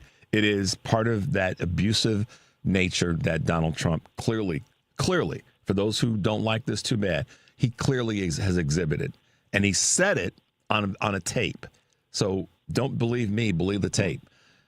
Sarah. And then then a jury found him, liable. Yeah. Rape. Yeah. So, 34-time convicted felon is now got other felons that got people who were part of the destruction of our Capitol out harassing people, arresting people, and murdering people. That's what this is. That's where we are. You can hear the frustration and the snarkiness in both of our voices this morning. But if you guys take away anything from this conversation with Sarah, it is this: we do have to still fight. And I know that may seem like I'm oversimplifying it, but we still have to fight, because we're not going to lay down and let them do this. That's why the rallies and the protests have meaning. So find out what tool of pushing back you're going to pick up, and go ahead and pick it up and start to wield it. So that's kind of where we are. Sarah. Absolutely. Thanks for hanging out with us this morning. I know it's been a tough start to the new year, but this is the fight that we've got in front of us. So let's be about winning this fight. Thanks for having me. And I just want to say, I've heard a lot of people say this is a hard start to the new year, but I just want to flip that on the other side for a minute and say it is this, but what you're seeing in Donald Trump right now is reaction and lashing out because he's losing control. Yep. So know that it's going to get worse before it gets better, but if everybody stands up and keeps using their voice, it will get better. That's right. And this is the year it's going to happen. So just know that and stay strong. Stay strong and stay in the fight. Sarah Jones, Politicus USA and The Daily Politicus, thanks for hanging out with us this morning. You stay safe and stay in the fight, and we will talk soon, okay? Thank you so much, Richard. You too. All right. Bye-bye now. Bye-bye. Let's take a quick break. Maddie B, 773-763-9278. You're listening to Choose Views on WCPT, AM 820 in Chicago, and WARR 1520 AM and 103.5 FM from Warren County, North Carolina. I'm Richard Chu. We'll be right back.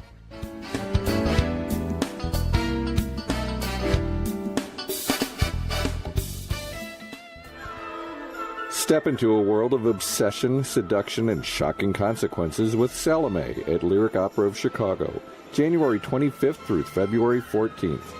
With Strauss's electrifying score and a powerhouse cast, this intense one-act thriller will leave you breathless. Experience the drama and danger of Salome live on stage. Tickets at lyricopera.org.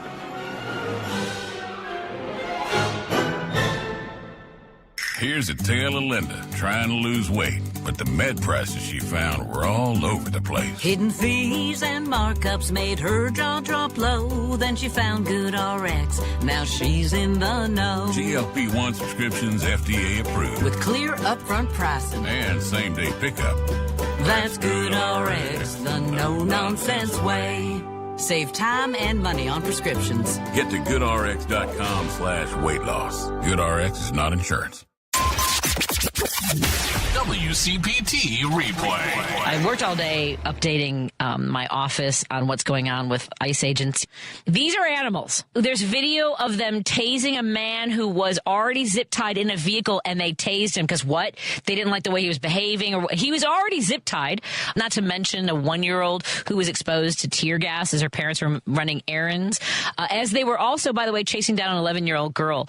I'm not going to say I'm sorry for calling them animals who won't even share their badge numbers, their names, or their faces with us. Spare me for their protection, as though there aren't judges, police officers, FBI, all the different areas of law enforcement and our justice system who do put themselves on the line. We've had judges whose families have been killed in their homes. So you're telling me that an ICE agent is feeling a little bit, are they feeling vulnerable? Keep listening to WCPT 820 because facts matter. You're listening to WCPT 820. Here's the latest Chicago weather update. From the Weatherology Weather Center, I'm meteorologist Jennifer Wojcicki. Skies will become mostly sunny here for today with a high into the mid-40s. Winds out of the southwest at 10 to 15 miles per hour, gusting as high as 25. Then for tonight, partly cloudy with a low near 34. Tuesday, a slight chance for drizzle here late with a partial sunshine developing a high 50 degrees. Wednesday, a chance for some snow, cloudy high 36. That's your latest Chicago weather update. Currently, it's 28. WCPT 820, Chicago's progressive talk, where facts matter. Richard Chu's got his eyes on the truth. And you're right where you need to be. This is Choose Views. Hey, guys, welcome back to the show. Thanks for hanging with us this morning. Thanks to Ralph Eubanks for sharing with us some stories about the Delta. Thanks to Sarah Jones from PoliticusUSA and The Daily Politicus for spending time with us. And you know, you could hear in her voice, Matt, the angst in her voice about all this. And when she talked about PTSD and talked about the abuse, you know, she's on to something there. And, you know, as guys, from a woman's perspective, we have to sit down and listen and shut up and listen to where when a woman, you know, wades into talking about PTSD and sexual harassment, because it is about power and abuse. She nailed it. So I always appreciate Sarah's sharing with us in her commentary. Over the last year, we have had the opportunity to talk with a gentleman who made his. I'll use a phrase that that you guys have heard me use before. He made his way home. He may not like me saying it that way, but I think he can appreciate the connection there. Rich Logis is the founder of Leaving MAGA, and over the last year has had us talk with some people who, like himself, were part of this organization, this group, this cult, if you will. Some people don't like that word, but that's the depiction that a lot of people use. But at the end of the day, it's a group of people who felt that this is the direction that they should be headed, and that's how they should be and what they should profess. And then they realized that maybe that wasn't the right thing or wasn't the best thing. Rich Logis created an organization, as I called it, that's a bridge for people that want to make their way back. And with us this morning is Rich Logis again. Happy New Year. Happy 2026, Rich. How are you doing this morning, sir? Hey, Richard. Good morning, and Happy New Year to you and listeners as well. Absolutely. And with us also, and which has been great, is that Rich has been able to have one of the individuals, when we've had him on, to be part of our conversation. Anthony Brooks is also with us, who is, I guess you could say, one of those individuals that recognized that the path that he was on needed to be changed. I mean, it needed to be, you need to go in a different direction. Anthony, good morning and welcome to Choose Views. Good morning. I'm glad to be here. Absolutely. Good to have you with us this morning. So Rich, I'll let you kind of introduce Anthony. I think people who've listened to the show know who Leaving MAGA is, but take a half a second for those who might be new to the show and listening about Leaving MAGA, and then kind of introduce us to Anthony. Sure. Thank you, Richard. Good to be back with you also. We founded Leaving MAGA exactly for the people like Anthony, people who went through, in his case, a crisis of faith, who were looking for something better than the toxic community of MAGA. And we founded this organization as a place, where people who were in MAGA deep as I was, who were true believers and devout, who made their way out, could find a new community. And Anthony is one of our leaders. I'm happy to turn the mic over to him. He's done so much for our organization. He's brought so much credibility, and I'm happy he's with us here today. Anthony, so what's been happening in your world since you, as I say, crossed that bridge and made a turn to a different direction?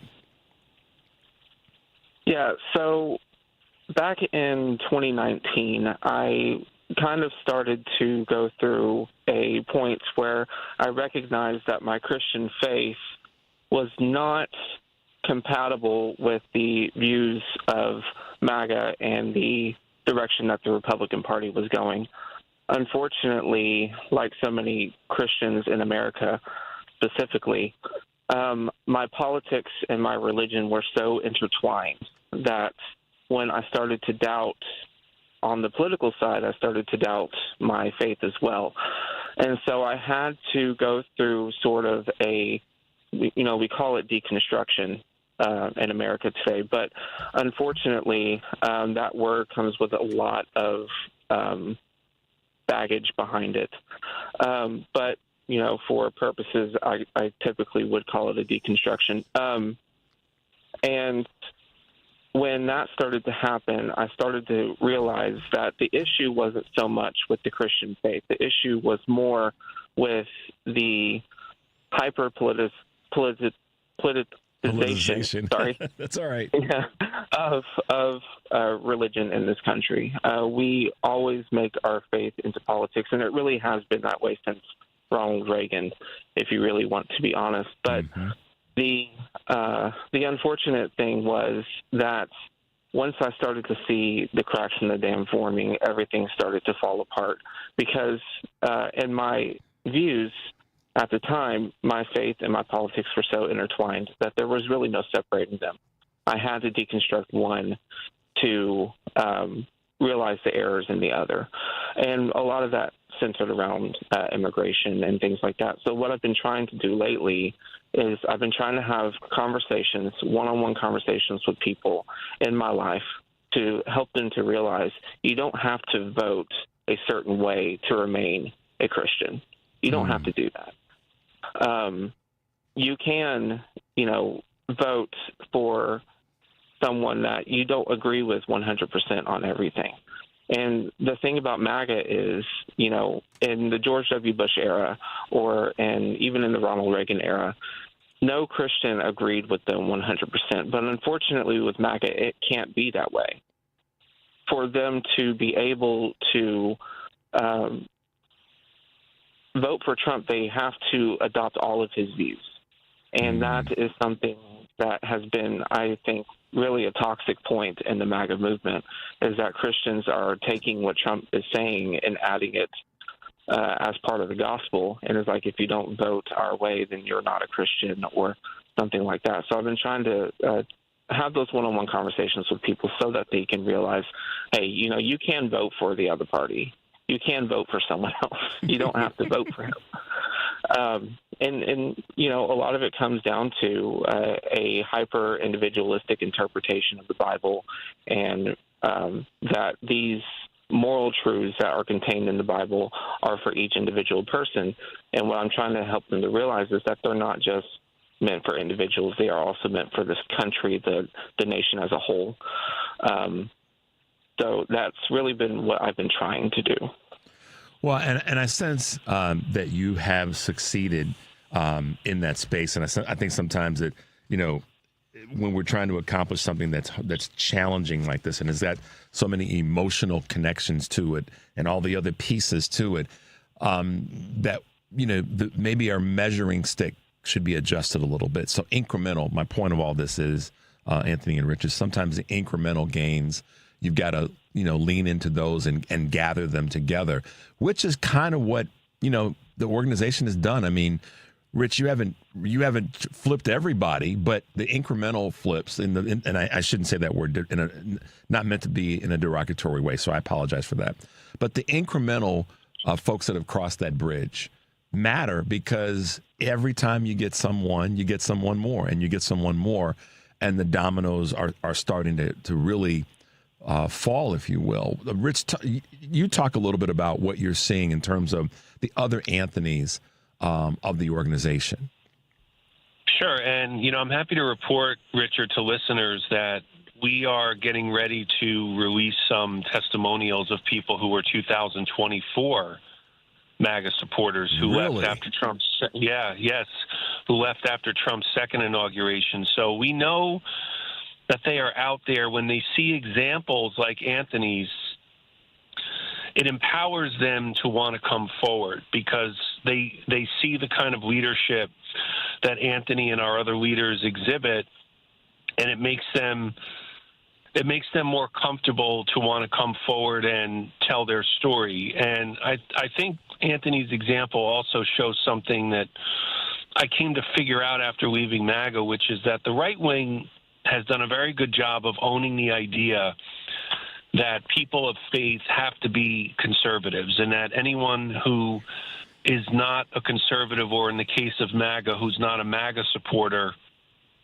they must be a Satan-worshiping secularist. And, Anthony shows that isn't true. And we've got other examples where there's one lady, for example, we'll have her on the show, Richard, who left MAGA and left the Mormon Church as well. So there is this intertwining of MAGA and religious extremism, and we're starting to see more people who are just refusing to stay silent in given what's happening in the country right now. So we're really proud of people like Anthony. He puts his voice out there as an advocate, and it's not easy to be public in all of this. And so I want to just on the air thank him also for doing this.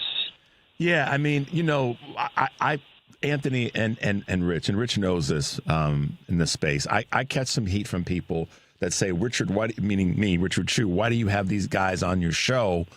And I'm trying to walk the walk in this space, and that is, we know, Rich, you've said it yourself, and it's part of your mission statement. You know that you stepped in it, but you stepped in it because of a belief system that needed to be kind of cleaned up and redesigned, and you put in the work to do that. listen, we all make the mistakes that we just wish like hell we hadn't made, but we own them and then we pivot and go in a different direction. What I think a lot of people mix up sometimes is that when someone makes a mistake, we have to give them room to make them to acknowledge that they made the mistake and then do the work in pivoting. And then the next part is to bring people with you. So I'll take the heat from folks because you've made that acknowledgement, you've made the pivot, and you're bringing people with you. A lot of folks won't acknowledge, and I know you guys see this because you talk about it in a lot of your writings, both of you do, they won't acknowledge that they're part of MAGA, how they got there, yet alone acknowledging and saying, gosh, this is crazy or wrong or not the best path, and then pivot, go in a different direction, and bring people with them. And I think that's where sometimes the disconnect is, and you guys have kind of made it available for people to acknowledge, to pivot, and to bring folks with them. Is that a fair statement? Well, to leave MAGA. Sorry, Anthony, go ahead. No, all I was going to say was that we get into this space where it's like, well, we can't acknowledge that someone is truly sorry for their actions. And in my church, we have this idea of penance. We go, we confess our sins, and we are given an action that is supposed to bring us closer to a point where we recognize the wrongness of our situation. And that's what we need to make space for people who are leaving. I was not a 2-time or a 3-time Trump voter. I only voted for him once. But since then, and me and others, my family, what we've been trying to do since then is we have been trying to, in a way, do penance as a way to make up for that mistake. I started in my local community a Know Your Rights campaign for immigrants in my local community, trying to inform them what their rights are, how to handle situations when the government comes and knocks on their door, setting them up with lawyers, et cetera. That's the kind of thing that I think if more people who oppose something like this, what you're doing, Richard, if they saw more of us doing this type of thing, they might come around to thinking, hey, you know what? We should be listening to these people. They were on the inside. They did know the lingo. They probably are the best ones to try to persuade some of these people to leave. And so I understand the vitriol towards people who allowed this man to come into power and allowed this regime to take over. But what I don't understand is why aren't they using people like me or others to try to convince others to come out of that? Because, let's be honest, if you weren't a part of the Trump orbit, you probably don't know a lot of the language and a lot of the dictionaries that they use and what they mean when they say certain things. No, I get what you're saying there, and I think I can partly answer your question. Is that the people who may feel that way that you described? They're ticked off. They're angry as hell, and part of the anger that many folks that became part of MAGA have for their reason to justify being part of MAGA is very possibly the anger that people who are not willing to make that connection are feeling, which is, look what you've done to the country. So I get both sides of it. I have to, because my brain operates that way. I think I can get both sides, but I look at it and say, all right, great. Here's a group that's trying to change this arc, because to your point, both of your points, there are still people that are deeply embedded in MAGA, and I want to ask you a question, Rich, as we get closer to the end of the show. And by the way, guys, you're listening to Choose Views on WCPT, AM 820 in Chicago, and WARR 1520 AM and 103.5 FM from Warren County, North Carolina. I'm Richard Chu, and we're talking with Rich Logis, founder of Leaving MAGA, and Anthony Brooks, one of the leaders of the organization. Both of you guys can chime in on this. You said earlier, or you both kind of alluded to the number of people that are leaving. Are there substantial numbers? And Rich, you just talked about this as it relates to voters from 2024. But are you seeing substantial, and I don't know what the definition of substantial should be, or significant, folks that are leaving? And if they are they saying, I'm going to plant my flag in a different direction from where this regime is taking the country? Do you see what I'm saying? So they've acknowledged, they've made the pivot, now they're doing something. Are you seeing substantial numbers in that space? You know, Rich, I just want to mention that for those who are listening, who have friends and family in MAGA, we are not asking anyone to coddle their close ones who are in MAGA. In order to truly leave MAGA, one has to take responsibility for their past deeds and rhetoric, and anyone who changes and seeks genuine penitence, it's just our philosophy of leaving MAGA that those people deserve grace. And I will tell you that I spend a lot of time online, and I have never seen more social media posts from people saying that they were Trump voters, including in 2024, who are now having remorse and are not only expressing that remorse, but are looking to do something about it. So while it is admittedly difficult to precisely measure how many people might be having doubts, how many people might be leaving, I will tell you and listeners that I have never seen more people than right now who are stating their regret for supporting Trump. And I think just like epiphanies, Richard, they tend to happen gradually and then slowly all at once for several reasons, and they take time. And I think that's what we're seeing right now. The cracks in MAGA are real. I think that the president knows that as well. And as these fissures and chasms widen, we're going to see more people willing to come forward who were 2024 MAGA supporters, and even before 24, who are going to feel emboldened to want to speak up more, and as you say, plant that flag in a different community.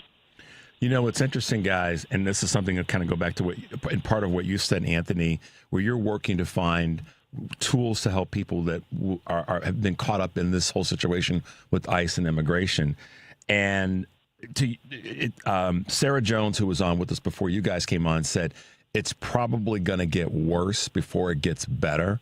And I've said my version of it, which is this year, this being the midterm election year, we're going to catch hell more than we've caught in the past, or this past 12 months since the inauguration. But on the other side of that, I think that's where we're all trying to get to.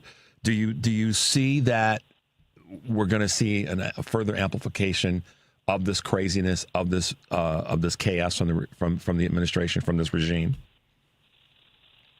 I would say yes, and we're already seeing it. I live in a red state, so we don't have ICE agents out in every community here like we do in Chicago or Portland or currently in Minneapolis.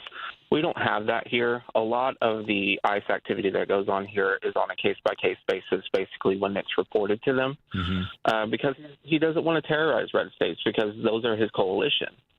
But even in our states, we're seeing more ICE activity here than we have in the last 12 months.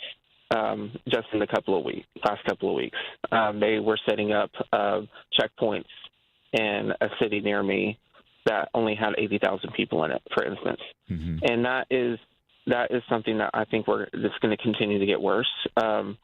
They have already started to go door to door in Minneapolis. I'm expecting them to start doing that in red states as well. And that's just that it's his constant need to double down on things when he sees things not going his direction. The narrative about the Renee Good shooting is not going in his direction right now. The New York Times just did an article picking apart the videos piece by piece, and public sentiment is definitely turning against him on that. And so you're going to start seeing a doubling down. That's usually what happens. Something bad happens, so they ask for something to change, and he says no. We're going to double down, and that's what ends up happening. So we do expect it to get worse before it gets better. And that's an unfortunate reality. It probably won't be until the midterms that we actually see actual consequences for what's going on right now. And so we're having to start to make plans for that. We have roughly 11 months until the midterm elections, and we are already starting to make plans for what does it look like if they do start to go door to door in our communities. So it's unfortunate, but all it takes is just information. Make sure that you're informing the people that need to be informed how they're supposed to deal with these things, and do it in a way that is loving and caring and compassionate. So and safe too. So, Anthony, listen, man. Thanks for being with us this morning. I appreciate you taking the time, and keep up the fight. I'm going to keep pushing you guys because I believe what you're doing is good. Rich, as always, man, thanks for hanging out and bringing on someone that has decided to plant his flag in a different direction. I appreciate the work that you put in, Rich, and look forward to having you back again in a few weeks. It's my pleasure. Thank you as always, Richard. And anyone who wants to follow us at our socials, our newsletter, make sure you visit us at weavingmaga.org, please. Absolutely. Rich, Logis, thanks for being with us. You guys stay safe, and we'll talk to you soon. Bye now. Thanks, Richard. Bye-bye. Okay. Sobering morning, but to what Anthony just said, the other side can't get better. Listen, guys, I think you know this by now. I'm not lying down. I'm not throwing my hands up and not participating in this fight. Thanks to Rich for being with us. Thanks to Anthony, as well as Sarah and Ralph, for hanging out with us this morning. But I'll say this last little thing, guys. The reason that I keep talking about we have to keep fighting is because there is another side. There is the other side, and we're going to get there. But we're not going to get there if we just decide to roll over and roll over on our backs and turn our bellies up. That's just not who we are allowed to be right now. We're not allowed to be that way. Maybe at a different time, but right now that's not what's called for in our society. So stay in the fight, stay safe, call us, email us, text us, whatever you got to do. But as always, take a deep breath and make your life count. Stay tuned for the Stephanie Miller Show. We'll see you tomorrow.